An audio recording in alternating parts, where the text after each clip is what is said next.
Monsieur le Président, Monsieur le Ministre, Monsieur le rapporteur, Madame la Présidente de la Commission des lois, si certains textes de loi cheminent sur la ligne de crête du combat d'idées, pour d'autres, la logique du consensus politique devrait prévaloir. Ça devait être le cas du projet de loi Engagement et proximité, puisque, selon vos propres mots, Monsieur le Ministre, ce texte devait répondre aux attentes des élus locaux et à la crise de l'engagement citoyen. Il devait, en sus, corriger un certain nombre d'irritants, pour reprendre l'expression de la loi NOTRe. Or, à l'issue de nos débats, force est de constater que le chemin pour parvenir à ce consensus fut long et semé d'embûches.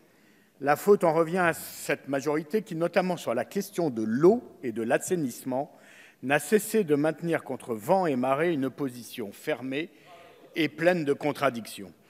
C'est au terme d'un long processus que nous sommes parvenus à obtenir le dispositif contenu dans le texte de la CMP, lequel, ne nous y trompons pas, est un moindre mal par rapport à nos objectifs initiaux. Au nom de la liberté communale, nous souhaitions et nous souhaitons toujours la suppression du transfert obligatoire des compétences eau et assainissement aux communautés de communes et d'agglomération. C'est une marque de confiance que nous voulions adresser aux maires. Ils sont, à nos yeux, les plus légitimes à trouver les chemins pour assurer ce service essentiel au bien-être de la population. La voie du consensus a également été entravée par le renoncement total de cette majorité à fixer une limitation comprise entre 60 et 120 jours par an pour les locations Airbnb. Il est pourtant urgent d'encadrer davantage ce mode de location de courte durée qui impacte l'accès au logement et la vie de nos quartiers. Comment, enfin, ne pas évoquer la question de la parité, grande sacrifiée de la CMP, alors que ce sujet est pourtant fondamental et consubstantiel à notre exigence d'égalité républicaine. Durant nos débats, votre majorité, le ministre, n'a cessé d'appeler au triomphe de la Gironde dans une vision parfois, reconnaissons-le, peu nuancée de l'histoire. Laissez-moi pour l'occasion vous rappeler que ce que disait sa plus célèbre représentante en 1791, elle disait « La femme a le droit de monter à l'échafaud, elle doit avoir également celui de monter à la tribune ».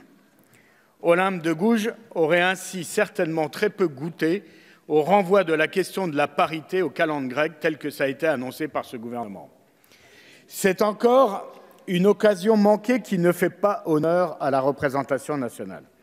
En dépit de cette déception, nous ne souhaitons pas occulter l'existence d'un rayon de réjouissance, même si celui-ci paraît maigre au vu des ambitions affichées. Je pense en premier lieu au dispositif proposé par mon collègue et mon président de groupe, André Chassaigne, lequel va permettre à l'initiative des habitants des communes de moins de 3 500 habitants la constitution de conseils consultatifs afin d'étendre les possibilités de participation directe des habitants à la vie locale. Cette proposition renforce la démocratie participative qui est pourtant trop absente à nos yeux, malgré tout, de ce texte.